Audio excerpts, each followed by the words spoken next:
This is The Fix with me, Karima Brown. Now, a tense standoff between public sector unions and the state could yet result in a breakdown of frontline services unless an agreement is reached on budget cuts to wages affecting thousands of civil servants.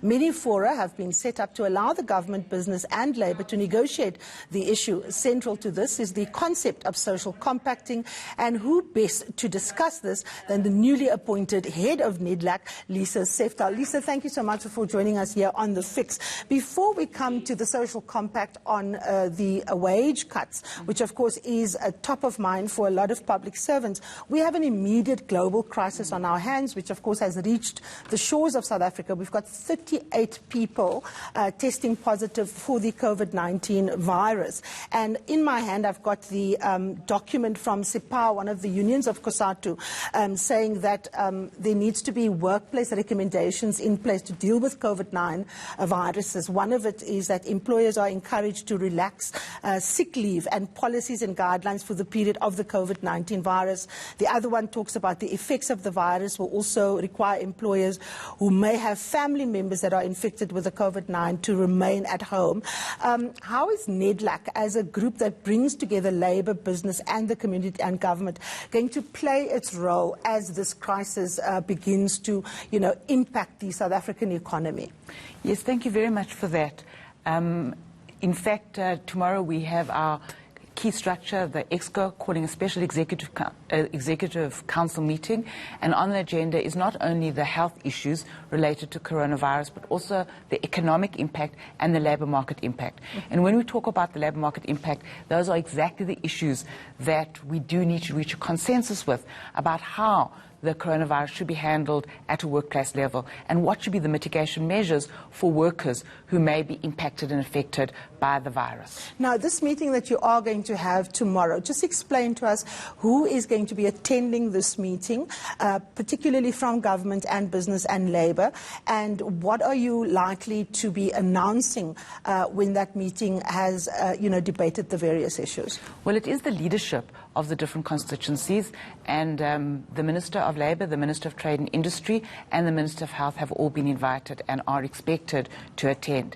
And then the General Secretaries and Presidents from the union federations, COSATU, NACTU and FEDUSA, which are part of NEDLAC, as well as organised business represented by BUSA.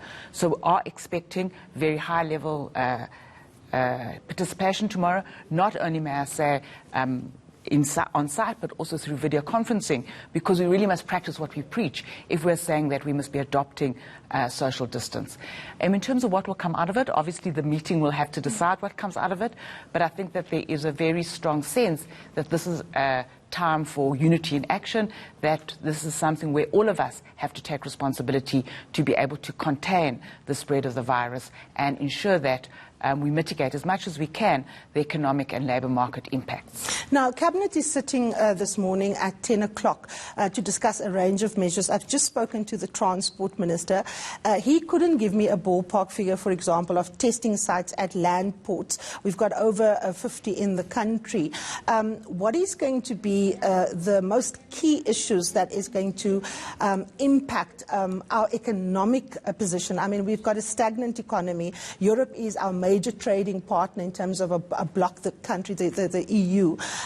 Given the fact that there's a lockdown from a lot of European countries, and if, for example, Cabinet decides on a travel ban to these countries, Lisa, from your experience, what impact is this likely to have on our economy and on jobs? I mean, people could be losing their jobs in the thousands. Well, remember, I don't have a lot of experience in NEDLAC. I've just been around for about 3 weeks. But I am aware that the Department of Trade and Industry is looking very seriously at what could be the economic impact. And I think there's no doubt about it that this is very serious and that it requires everybody to come to the party to be able to address it. Now, one of the difficulties with NEDLAC, I mean, it has had a patchy past. It gave us the kind of labour legislation that we have, but as the years have gone on, NEDLAC's role has deteriorated in some extent, but also the fracturing of trade union movements has resulted in large sections of labour not being in NEDLAC. On the coronavirus, for example, the meeting that you're having tomorrow, surely SAFTU as a federation should be consulted. How are you going to operate? They're not in NEDLAC, but they have the National Union of Metal Workers of South Africa, for example, which is a massive union in the country. How are you going to reach out to them to make them part of the conversation and to ensure that there's maximum cooperation across all players in the economy? I think that we are facing a crisis, and it is a responsibility of all South Africans, whether they're represented in structures or not represented in structures, to be working together. I think what NEDLAC represents at this stage are important leaders who are influential in society and can assist us to make decisions that can be able to take our country forward, both in relationship to the virus and in relationship to the economy. I think that there are big discussions to be had related to the changing nature of the future of work, and that is also on the NEDLAC agenda. And really it has to be the changing nature of our economy, the future of work, the nature of our crisis, which should in the future be dictating how representativity happens at NEDLAC. Now, one of the things for public sector workers has always been this question of essential work. It's been the one thing that has bogged down agreements, and a lot of the unions have argued that the service level agreements with various institutions have not been reached, and whenever you have crisis in the economy and these workers feel they want to raise issues, then people argue that it's essential services. Now, if you take that into the context of the current crisis, the coronavirus, you think immediately of teachers, you think immediately of health workers, nurses, doctors, and so on. What is the current regime regarding essential services, and how important is it that those workers or those types of workers be given proper the proper rights that they are due, and also the proper protections, both in terms of battling the coronavirus, but also making sure that they are in place for that negative impact on the economy to be mitigated in some way. I think you're raising important issues. When we look at the notion of essential services, it's essentially a concept that is developed around the right to strike, and that there are certain essential services where workers shouldn't strike. The essential services notion is not necessarily one that is linked to what I think you're talking about, occupational health and safety. In respect of the protection of nurses and doctors and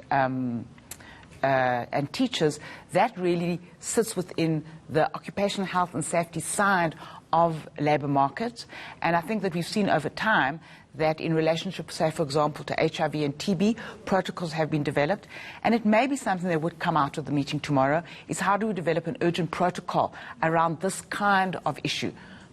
The protocol would be an important mechanism. I was speaking to the Transport Minister, for example, just about, people on overcrowded trains and so on. Now, all our hospitals are overcrowded, our public hospitals.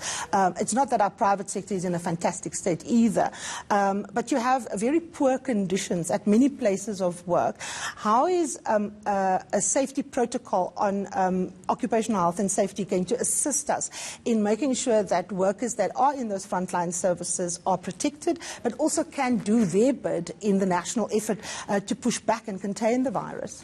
Well, I think that's what those people who are experts and are equipped to be able to develop a protocol need to look at. And it is an issue which I'm sure has seized the World Health Organization as well as our own local authorities.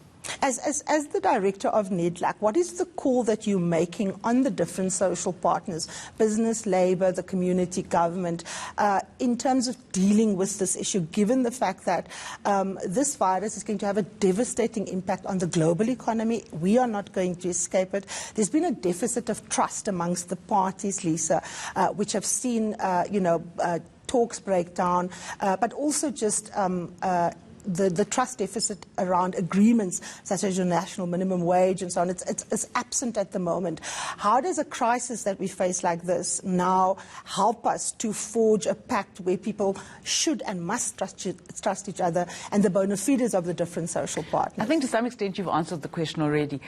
There's no silver lining on something as traumatic and terrible as this coronavirus. But I think things like this are able to generate in a sense, the need to so it's about all of us, and we all need to play our part, whether it is all of us about, social distancing and so on. But I think it also says to us that all of us have to be leaders, that it can't be a situation where you can say that person must be responsible, that person must lead us. We all need to be leaders now. And that's really what NEDLAC wants to do. It wants to build the personal and institutional capacity for all of us and all social partners to be able to exercise leadership and take responsibility and accountability. Last question, Lisa, 30 seconds. The meeting of tomorrow between all these ministries and the various leaderships of trade union federations, when can we expect a statement from you guys with regards to the plans to mitigate, the impact on the economy of this coronavirus? We are planning for a press conference after the meeting at about lunchtime tomorrow. All right, we will be looking forward to that. Lisa Seftel, thank you so very much. Well, you've had your fix for the week. See you again next Sunday. Thank you for watching.